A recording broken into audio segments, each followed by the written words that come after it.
আমরা পাচ্ছি না দিদি, আমরা পাচ্ছি না দিদি, রাস্তায় গাড় হয়ে যাচ্ছে দিদি।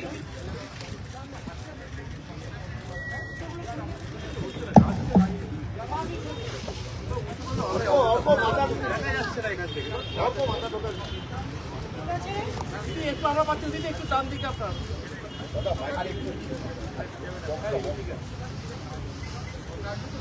বাবু বক্সটা দিয়ে দাও, মাইক্রোফোনটা ওখানে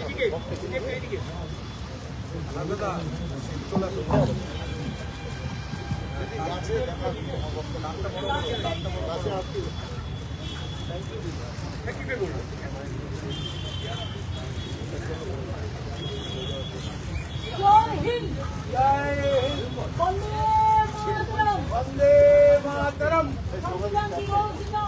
संविधान दिवस जिंदाबाद, जय हिंद। দিদি বলছে এখানে আসতে ভালো হবে দিদি। এবং এই মুহূর্তে আমরা যেটা দেখতে পাচ্ছি মমতা বন্দ্যোপাধ্যায় এগিয়ে আসছে, সংবিধান দিবস উপলক্ষে দিদি একটু বক্তব্য রাখবেন।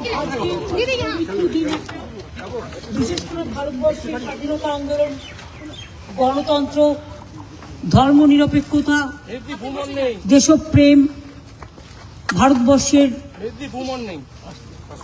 ঐক্যবদ্ধ ভারতকে সুন্দরভাবে গড়ে তোলা, তার যে ড্রাফটিং কমিটি কনস্টিটিউশনে আজকে সংবিধান দিবস, তার চেয়ারম্যান ছিলেন আমাদের বাবা সাহেব আম্বেদকর শ্রদ্ধেয়, এবং তিনি তখন অবিভক্ত বাংলা থেকে নির্বাচিত হয়ে গিয়েছিলেন। সুতরাং আমাদের গর্ব সবচেয়ে বেশি। এই ইতিহাসটা অনেকে জানে না। আজকে যখন গণতন্ত্র বিপন্ন, ধর্মনিরপেক্ষতা বিপন্ন, সার্বভৌমত্ব বলবো না আমি দেশের ব্যাপার, কারণ আমি চাই আমার দেশ ভালো থাক, মানুষের ভোটাধিকার নিয়ে, নাগরিকত্ব নিয়ে স্বাধীনতার এত বছর পর কোশ্চেন তোলা হচ্ছে। আমাদের নতুন করে সবাইকে প্রমাণ দিতে হচ্ছে আমরা দেশের নাগরিক কিনা। এর স্তম্ভিত, আমরা দুঃখিত, আমরা মর্মাহত, আমরা শোকাহত। তাই বাবা সাহেব আম্বেদকরের স্ট্যাচুতে দাঁড়িয়ে প্রণাম জানিয়ে বলে গেলাম, শ্রদ্ধা জানিয়ে শপথ নিয়ে গেলাম এই গণতন্ত্রকে যে কোনো মূল্যে রক্ষা করতে হবে। ভারতবর্ষের গণতন্ত্র বৃহত্তম গণতন্ত্র। এটা যারা এখন বর্তমানে ক্ষমতায় আছে তাদের দয়ে আসেনি, তারা স্বাধীনতা আন্দোলন করেনি। যারা স্বাধীনতা আন্দোলনে অংশগ্রহণ করেছিলেন তার 90% বাংলার লোক জীবন দিয়েছেন। ফাঁসির কাষ্ঠে যাদের বলিদান হয়েছে তাদের যদি দেখেন 99% বাঙালি, এবং বাদবাকি যারা জেলে বন্দী ছিলেন 90% বাঙালি, এবং পাঞ্জাব 10%। আজকে দুঃখের বিষয় যে বাংলা দেশের জন্য এত লড়াই করেছে, স্বাধীনতা এনে দিয়েছে দেশকে, নবজাগরণ দিয়েছে, সামাজিক সংস্কার দিয়েছে। দেখুন আপনারা পরিষ্কারভাবে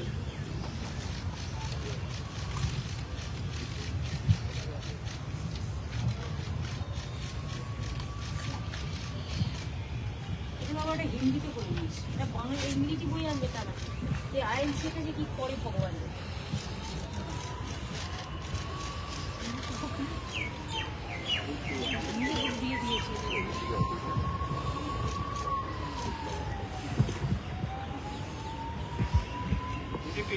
প্রিয়াম্বল যেটা আজকেও ফেসবুকে দেয়া আছে, আমরা বাংলাতেও সংবিধান তৈরি করেছি, বাংলা ভাষাতে। আমি এটা আপনাদের কাছে আরেকবার পড়ে দেব, just to give A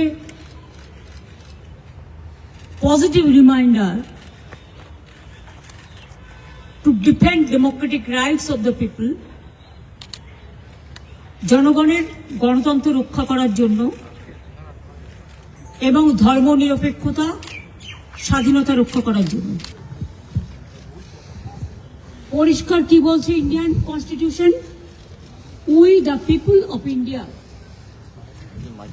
having solemnly resolved to constitute India into a sovereign, socialist, secular, democratic republic, and to secure to all its citizens. এটা কবে বলেছেন? 1950 এর ভোটার বলেছেন দেশ স্বাধীন হওয়ার পর যখন তৈরি হলো। Justice, social, economic and political, liberty of thought, expression, belief, faith and worship, equality of status and of opportunity, status and of opportunity,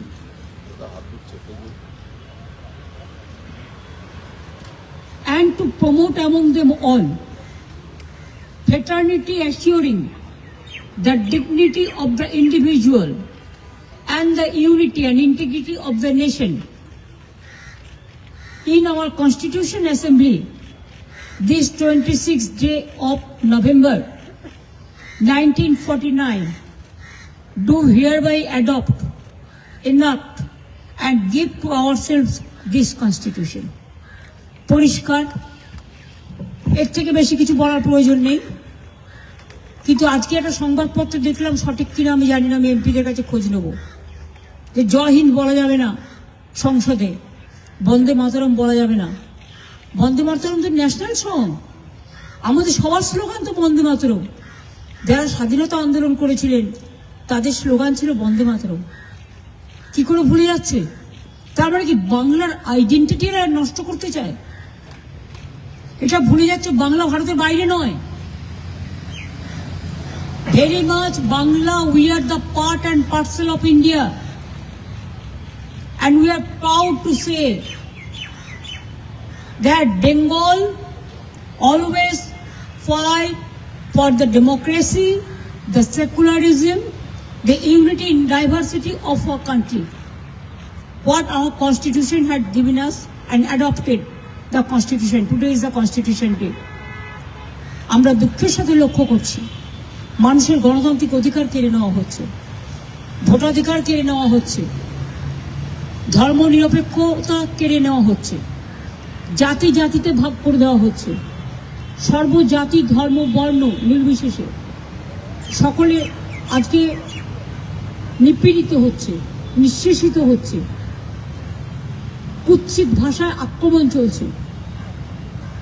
সে তপশিলি হোক, দলিত হোক, আদিবাসী হোক, সংখ্যালঘু হোক, সাধারণ হিন্দু ভোটার হোক, যারা মেয়েরা মারা গিয়েছেন তাদের মধ্যে দেখে রাখবেন, আজকেও কালকেও মারা গেছে, ম্যাক্সিমাম কিন্তু হিন্দু আছে।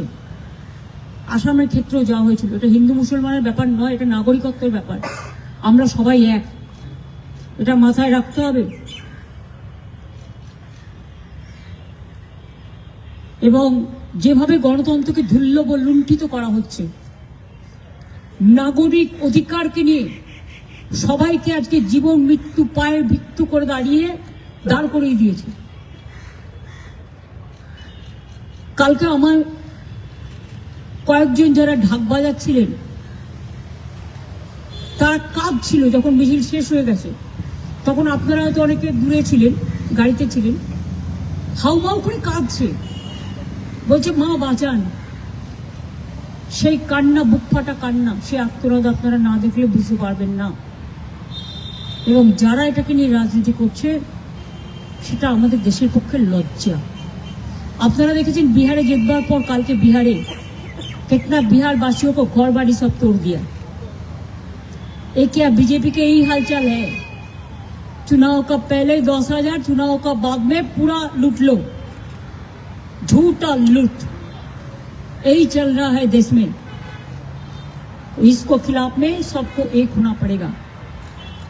अगर जय हिंद हम नहीं कहेंगे, वंदे मातरम नहीं कहेंगे, राजा राममोहन राव के आप इंग्रेज को दलाल बताएंगे, तो क्या ये ठीक होता है? ये हमारा मिट्टी को आप इंसल्ट कर रहे हैं, अपमान कर रहे हैं। देश का सब नेता सबसे बड़ा नेता होता है जो जनता का साथ मिलता है, जनता का दिल समझता है, যারা জনগণের কথা বোঝে এবং তাদের উপলব্ধি করেন। দু একটা লোক যদি মনে করেন আমি ক্ষমতায় আছি বলে, আমার ভাবতে আশ্চর্য লাগে। সব এজেন্সি হয়ে গেছে, পুরো গদি মিডিয়া। আমি তো সাংবাদিকদের দোষ দিই না, তাদের কোনো দোষ নেই। আপনাদের এআইআরকে তো ফিট করে দেয়, যা বলে যায় তাই ব্রিফিং করে দেয়। আমি বলছি না আপনারা সাংবাদিকরা খারাপ, আপনাদের মালিকরা নিজেরা বিকিয়ে গেছে, তাদের আমি দোষ দিই না। কারণ তাদের সিবিআই, ইনকাম ট্যাক্স, ইডি সব ভয় দেখে। এত ভয় পান কেন? আমাদেরও 400 নোটিশ পাঠিয়েছি। জাস্ট ইলেকশনের এসআইআর শুরু হয়েছে, আর ও অনেক নোটিশ আসবে। আমি 400 কেন?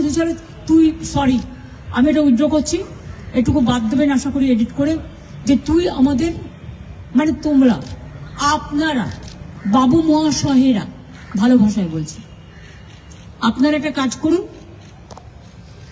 আপনারা 4 কোটি নোটিশ পাঠান, তবু আমরা লড়ে নেব।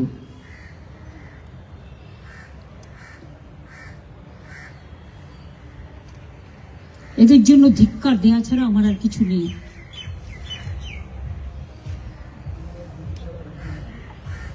দেশের এই অবস্থা, এক পক্ষ চলছে, কোথায় নিরপেক্ষতা? এক পক্ষ, আর এক পক্ষ পক্ষপাত দুষ্ট, যারা ভাবছে আজকে ক্ষমতায় আছে, কাল থাকবে না। তোমরা 29-এ কোনোভাবেই আসবে না, তার আগেও তোমার গভর্নমেন্ট পড়ে যেতে পারে। গুজরাটেও মারা গেছে বিএলও, মধ্যপ্রদেশেও মারা গেছে বিএলও, রাজস্থানেও মারা গেছে বিএলও, কেরালাতেও মারা গেছে, তামিলনাড়ুতেও মারা গেছে, বাংলাতেও মারা গিয়েছে। তাদের দাবি তো ন্যায্য এবং সঙ্গত বলে আমি মনে করি। 48 ঘন্টা বসে থাকতে হলো বিএলওদের শুধু তাদের কথাটা একটু জানাবার জন্য? এত অমানবিক। আমি তো কালকে রাস্তায় আসছিলাম, আমার গাড়ি দাঁড়িয়ে কিছু লোক কিছু কথা বলতে চাইছিল, আমি তো দাঁড়িয়ে কথাগুলো শুনলাম এবং সঙ্গে সঙ্গে তাদের যা যা প্রয়োজন সবটাই করে দিলাম। তো এইটুকু কথা শুনতে 48 ঘন্টা লাগলো? এত কিসের অহংকার? আজকে আমাদের তৃণমূল কংগ্রেস এত বড় একটা পার্টি, আমাদের 29 জন লোকসভার এমপি প্লাস আমাদের 13 জন আছে রাজ্যসভার এমপি। আমরা একটা এমপি ডেলিগেশন 10 জনের করেছিলাম ইলেকশন কমিশনকে পাঠানো বলে। বলছে 4 জনের বেশি মিট করবো না। কেন? একটা পার্টি ঠিক করবে তারা কজনকে পাঠাবে না পাঠাবে। এটা তো উইথ অফিসিয়াল অ্যাপয়েন্টমেন্ট যেতে চাইছে।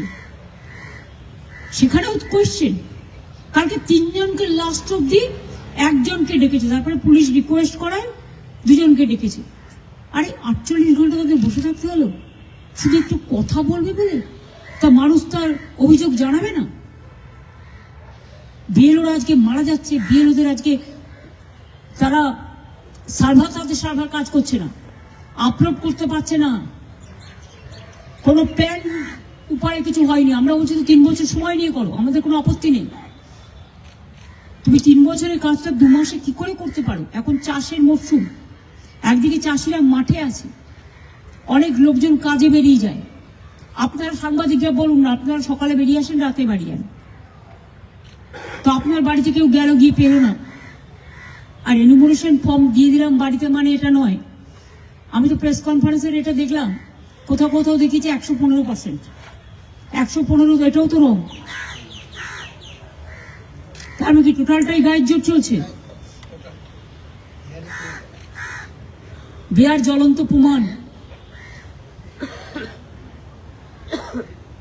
কাজে আজকের এই দিনে, পবিত্র দিবসে, আমরা আম্বেদকরের কনস্টিটিউশনটাকে মেনে নিয়ে চলবো, বুকে নিয়ে চলবো এবং মাথায় নিয়ে চলবো। আমাদের যা গাইডেন্স দিয়ে গেছে আমাদের স্বাধীনতা আন্দোলনের মহান নেতৃত্ব, যারা দেশ গড়েছেন, ভারতবর্ষকে স্বাধীন করেছে, আমরা তাদের গাইডেন্স মতো চলবো। আমরা বিজেপির গাইডলাইন্স মতো চলবো না, এটা খুব পরিষ্কার। আমি এটুকু বলে গেলাম।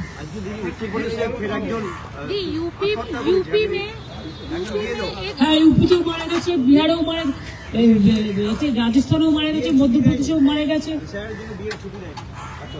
সেই তো কত হচ্ছে।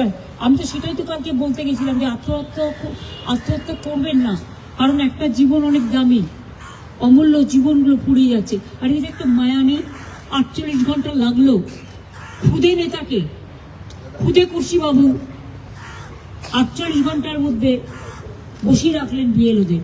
এদের টাইমটা নষ্ট হলো না? ये सीईओ का बोलना है कि पीएम रिपोर्ट आने के बाद ही वो कुछ बोलेंगे कि बीएलओ की मौत कैसे हुई है। अगर रिपोर्ट देखेंगे तब हम इलेक्शन इंडिया को बताएंगे कि ऑन ड्यूटी वर्क प्रेशर की वजह इसको बारे में हम कुछ नहीं बोल सकते हैं। परिवार ने जो बता दिया, हमारे पास पूरा रिकॉर्ड है। एफआईआर जो हुआ है, हमारे पास पूरा रिकॉर्ड है। हर केस में हमारे पास पूरा रिकॉर्ड है। जो सुसाइड किया है, जो ट्रॉमा में मर गया है, जो बहुत सारे आदमी अभी भी सुसाइड कर रहा है। हम तो नहीं चाहते हैं ना। जिंदगी सबसे दामी होता है, कीमत होता है। हम क्यों कह रहे हैं कि गुजरात में जो बीएलओ मर गया उसके लिए कौन जिम्मेदारी है? राजस्थान में जो मर गया तो बीजेपी गवर्नमेंट है। मध्य प्रदेश में जो मर गया, क्या जरूरत था इतना जल्दी इसको ऐसा करना? अगर हर खुश बैठिया है तो बीजेपी क्या साधु है, संत है? सबको अधिकार छीन लेता है और बीजेपी को बोलता है जेल में डाल देगा। बीएलओ को बोलता है जेल में डाल देंगे, आपको नौकरी खा लेंगे। आपका नौकरी कितना दिन रहेगा, पहले आप बचाओ। लोकतंत्र रहेगा लेकिन आप लोग नहीं रहेगा।